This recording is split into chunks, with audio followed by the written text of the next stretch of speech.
Pedro Khan, que es uno de los más importantes asesores del presidente de la Nación. Doctor Khan, gracias por estar con nosotros.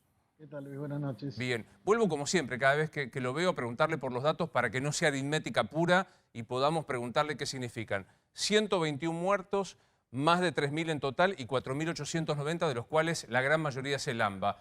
¿Es una situación que usted describiría de qué manera, doctor? Yo diría que estamos en una meseta en los últimos días, que de todas maneras no hay que sobrevalorar. Hay que pensar que veníamos en la semana pasada de 5.800, 6.000 y pico de casos. En los últimos días estamos en 4.800, 4.900, 5.000. Hay un fin de semana de por medio, de modo que hay que ser cauteloso con esto. La foto es más linda esta semana que la foto de la semana pasada, pero es una foto. Lo que tenemos que mirar es la película, y la película se mira, como siempre le digo, semanalmente o quincenalmente, ¿no? Pero tomo esto que está diciendo, la foto es mejor, es más linda que la de la semana pasada. Eso es evidente si usted mira los números. La semana pasada estábamos en 6.000 y pico de casos, ahora estamos en 4.800 en los últimos 4 días. Si no me equivoco, viernes, sábado, domingo y lunes. Pero insisto, hubo un fin de semana de por medio que siempre hay menos notificación de casos, así que hay que ser prudente. La foto es mejor, la película todavía no la podemos interpretar. No hay modo tampoco con esta foto de decir funcionó la flexibilización, la apertura que se hizo la semana pasada. Es demasiado pronto decir esto, ¿no? Si me lo pregunta el viernes de esta semana, se lo podré contestar con más autoridad. En este momento, yo digo, insisto, es mejor encontrarse con 4.890 casos y no con 6.300. Eso es positivo. Va a durar, se va a mantener, podremos decir que estamos en una meseta y eso podría ser muy positivo, pero todavía no lo podemos confirmar. Me gustaría con el doctor Khan compartir qué serían las posiciones que se están evaluando en este momento para saber cómo seguiría todo esto, Nacho. ¿Cómo no, Luis? La Ciudad de Buenos Aires te diría que está en la misma situación o el mismo análisis que hacía cuando se flexibilizó en esta nueva etapa de la cuarentena y lo que se hablaba la semana pasada. El plan original, la continuidad de las aperturas. Actualmente estamos en una primera etapa de la apertura. Por ejemplo, hoy se abrieron actividades, se van a seguir abriendo. La idea de la Ciudad de Buenos Aires es, si se mantienen estos números, a partir del día 2 de agosto, continuar con la segunda etapa de la apertura de esta nueva cuarentena. El gobierno nacional recibió con mucho alivio lo del fin de semana, ese amesetamiento, esto que marcaba el doctor Khan, que es una foto a priori interesante, que obviamente la van a tener que corroborar en el transcurso de la semana, y que bajó el nivel de ocupación de terapias intensivas. Te diría que Alberto Fernández, en este momento, después del fin de semana que pasó, digamos, con la cantidad de casos, está más para seguir todo igual, sin apertura y sin cierre. Y la provincia de Buenos Aires está cautelosa, Luis.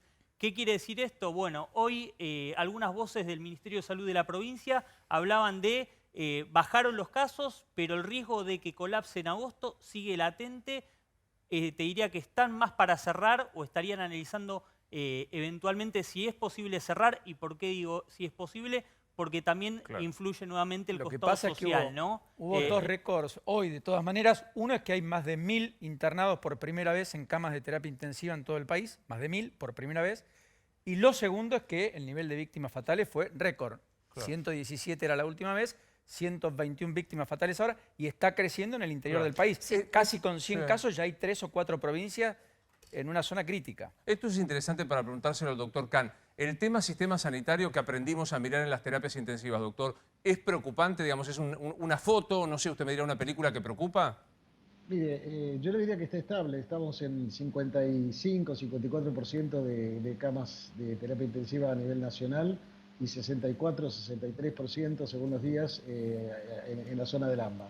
En mi opinión es una luz amarilla, no es una luz roja, pero tenemos que estar atentos porque, de acuerdo al ritmo de crecimiento que venga, no se olvide que las terapias intensivas importan los ingresos, pero también importan las altas. Claro. En digamos, los pacientes que se van de alta, o en algunos casos, lamentablemente, los pacientes que fallecen, que van dejando camas libres, ¿no? Claro. Entonces, en ese equilibrio, más el agregado de las camas que se ha operado en muchas de las jurisdicciones, ha permitido venir hasta ahora piloteando la situación, y podemos decir, hasta el día de la fecha, por lo menos, que ningún paciente ha fallecido por falta de atención, si así lo requería, ¿no? Claro, ahí estamos viendo lo que recién decía Paulino, que es lo que usted también corrobora. En la nación, en todo el país en general, están ocupadas solo el 54,25%, o ya el 54,25%, con 1.002 casos, pero ya en el AMBA el 63,5%, que es uno de los lugares críticos como para tener en cuenta. Esto va de a poquito, pero va subiendo diariamente, doctor Khan. Por eso ese es el número que miramos con más atención, porque en todos los países donde se saturó el sistema de salud, la mortalidad aumenta inmediatamente. Fíjese que nosotros tenemos una tasa de letalidad, que es la proporción de personas fallecidas sobre el número de casos diagnosticados, que es la más baja de América Latina, está en el 1,8%. Y eso no es porque Dios es argentino, sino simplemente porque se ha podido preparar el sistema de salud.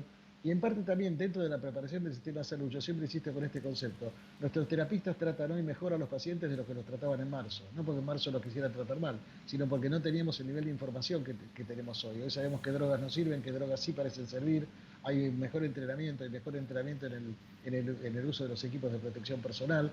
Todo esto permite entonces manejarnos con una cifra que es horrible de muertos, porque Claro.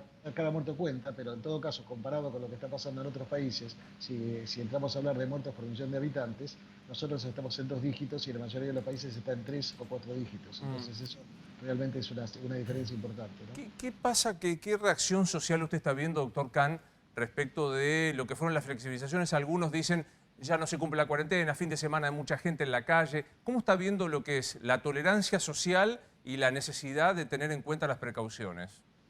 Mire, si es por tolerancia social, yo creo que es admirable la tolerancia social porque todos estamos hartos de la cuarentena. Usted me ha escuchado a mí decir más de una vez, nadie se divierte con la cuarentena no le conviene a nadie. Por eso a veces me llama la atención cuando se arman debates políticos alrededor de esto. La cuarentena no le conviene al jefe de gobierno de la ciudad, no le conviene al gobernador de la provincia de Buenos Aires, no le conviene al presidente de la nación, no le conviene a los gobernadores del interior, porque cada uno asumió con su propio plan de gobierno, mejor, peor, más de acuerdo, menos de acuerdo cada uno de nosotros, eso no tiene ninguna importancia, pero tenían un plan para gobernar y tuvieron que ponerse a pilotear la pandemia.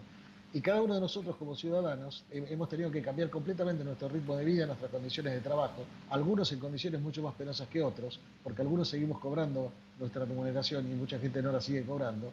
Entonces eso evidentemente genera dificultades. Ahora, a pesar de todo eso, el cumplimiento general ha sido muy bueno, claro, y eso nos ha permitido llegar hasta acá. Ahora, así como dije eso, también hay que decir la otra situación. La peor situación que se puede dar son las reuniones clandestinas. Porque en las reuniones clandestinas se cumplen los 3 criterios que hacen que una situación pueda ser de supercontagio. Criterio número 1, cercanía. Estamos en una fiesta clandestina, estamos todos juntos, no usamos tapabocas. Bueno, Obvio. fiesta, asado, reunión familiar, lo que sea. Estamos cerca y sin tapabocas. Asunto número 2, el tiempo. Estamos más de 15 minutos. Recuerde que el contacto estrecho requiere por lo menos 15 minutos de contacto. Y en tercer lugar, la intensidad, porque estamos cerca y cantamos, reímos, bailamos, hablamos, etcétera, a una distancia que no lo permite, y entonces efectivamente tenemos la situación ideal para que se produzcan estos hechos. Hay montones de situaciones en el país, tanto en la capital como en el interior, que se han manejado, digamos, en función de este tipo de reuniones clandestinas que van más allá de los permitidos. Claro. Hay provincias donde se permiten 10 personas, por ejemplo, y de repente hay reuniones de 20, de 30, de 40. Claro, ese es el cóctel perfecto. Ambiente cerrado, cercanía, permanencia, intensidad, como usted dice, que es el estar reunido con amigos.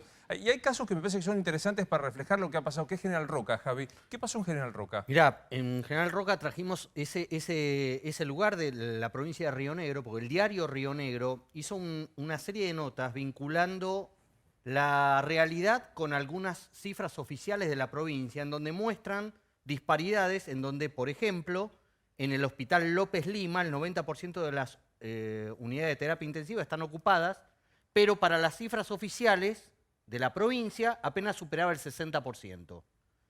Y Claro. casi la mitad del personal sanitario estaba infectado o confinado por sospechas de poder estar infectado, y sin embargo las cifras oficiales no reflejaban eso, al punto que la jefa de la terapia intensiva del hospital más importante de General Roca, una de las ciudades más importantes de la Patagonia, planteaba críticas sobre la manera de cómo se había llevado la pelea contra el coronavirus, y ATE la denunció ante la justicia por malos manejos. Mira. Lo que me pregunto es, ¿cómo es General Roca, como es lejos, pareciera que no es la Argentina, es simplemente un ejemplo de un caso único, algo extraordinario, o puede ser un botón de muestra de lo que pasa cuando uno pone la lupa en algunas localidades más pequeñas, pero que sin embargo pueden tener estos problemas de desborde sanitario sin nosotros saberlo? ¿Qué hipótesis tiene, doctor Khan, frente a esto que plantea Calvo?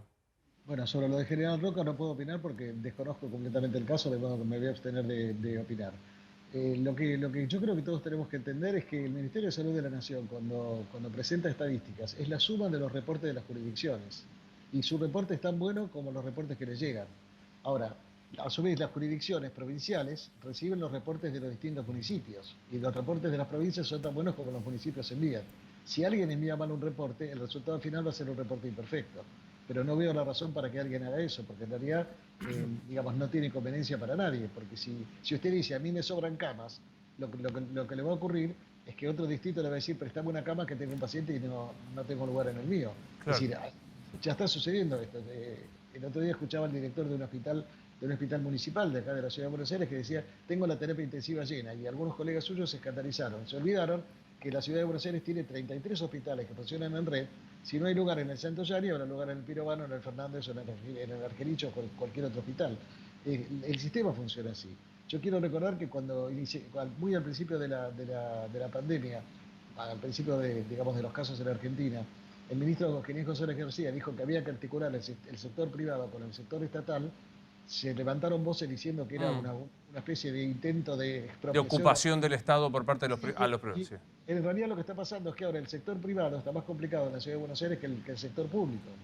Es decir, simplemente por un tema del tipo de población que se ha ido internando, que tiene cobertura de la seguridad social o cobertura por sus prepagas. Y por supuesto que si una persona necesita una cama y hay lugar en el sector privado y no hay lugar en el sector público, tendrá que ir al sector privado, que después se lo cobrará el Estado, o a la inversa, si una persona del sector privado necesita una cama y no hay más lugar en las clínicas, irá a un hospital y será Claro. atendido. Sí. Ahora, pensaba en esto, quiero retomar algo que usted decía, ¿no? Que el cóctel perfecto son las reuniones clandestinas, que no estoy pensando en nada ilegal, sino simplemente el encontrarse con familia, amigos, poner música o un asado, etcétera, etcétera. Recién lo escuchaba el doctor Quirós, no quiero poner palabras que no sean de él, pero que daba a entender que es menos grave si uno se encuentra con un familiar, con un amigo que hace mucho tiempo que no ve, por un rato breve, al aire libre, y que quizás este sea el modo de empezar a recuperar los vínculos en esta etapa. ¿Está de acuerdo con eso? Mire, cualquier cosa al aire libre es menos grave que encerrados, eso sí, sin duda. Y cuando una reunión es clandestina, en general no se ventila el ambiente, el lugar está cerrado y tiene las características que usted muy bien resumía. Hay cosas que son menos graves que otras, lo cual no significa que por eso haya que hacerlas. Es decir, a mí me parece bien que la gente salga a pasear, me parece mal que la gente se junte en una esquina y se quede charlando y que los chicos de una familia se mezclen con los chicos de otra familia, porque eso lamentablemente puede llevar el contagio. Y es importante entender lo siguiente, Luis, yo puedo contraer el coronavirus y puede no pasarme nada, pero puedo contagiar a otra persona, claro, que tampoco pasa nada. Pero esa tercera persona contagia a su abuelo y el abuelo por ahí termina en terapia intensiva. O sea, el encuentro de café en la esquina por un rato con las familias sigue siendo no recomendable o no hay que hacerlo en estas circunstancias aún. Claro. Usted me está haciendo elegir entre una situación mala y una situación claro, peor. Sí, lo entiendo. Ahora esa entró, la otra es mala.